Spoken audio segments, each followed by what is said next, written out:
A garden is a planned space, usually outdoors, set aside for the display, cultivation, or enjoyment of plants and other forms of nature. As an ideal setting for social or solitary human life, the single feature identifying even the wildest wild garden is control. The garden can incorporate both natural and man-made materials. Gardens often have design features including statuary, follies, pergolas, trellises, stumperies, dry creek beds and water features such as fountains, ponds, waterfalls or creeks. Some gardens are for ornamental purposes only, while others also produce food crops, sometimes in separate areas, or sometimes intermixed with the ornamental plants. Food-producing gardens are distinguished from farms by their smaller scale, more labor-intensive methods, and their purpose. Flower gardens combine plants of different heights, colors, textures, and fragrances to create interest and delight the senses. Landscape architecture is a related professional activity with landscape architects tending to engage in design at many scales and working on both public and private projects. The most common form today is a residential or public garden, but the term garden has traditionally been a more general one.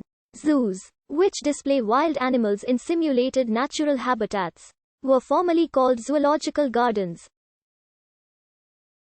Western gardens are almost universally based on plants, with garden, which etymologically implies enclosure, often signifying a shortened form of botanical garden. Some traditional types of Eastern gardens, such as Zen gardens, however, use plants sparsely or not at all. Landscape gardens, on the other hand, such as the English landscape gardens first developed in the 18th century, may omit flowers altogether. The culture of gardening reaches deep into antiquity. When Alexander the Great was reportedly awestruck by the magnificence of Babylon's gardens, Homer tells of the Garden of Alcinous, its fertility and symmetry of form. The Romans were known for planting their gardens with the riches of Asia.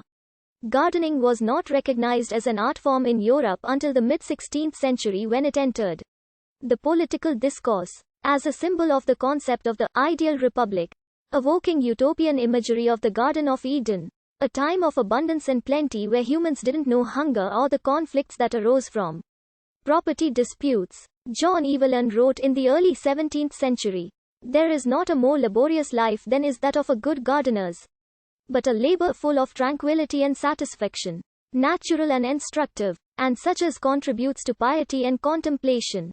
During the era of enclosures, the agrarian collectivism of the feudal age was idealized in literary fantasies of liberating regression to garden and wilderness. Before the Grand Manor era, what few significant gardens could be found in Britain had developed under influence from the continent. Britain's homegrown domestic gardening traditions were mostly practical in purpose, rather than aesthetic, unlike the grand gardens found mostly on castle grounds, and less commonly at universities. Tudor gardens emphasized contrast rather than transitions, distinguished by color and allusion. They were not intended as a complement to home or architecture, but conceived as independent spaces, arranged to grow and display flowers and ornamental plants.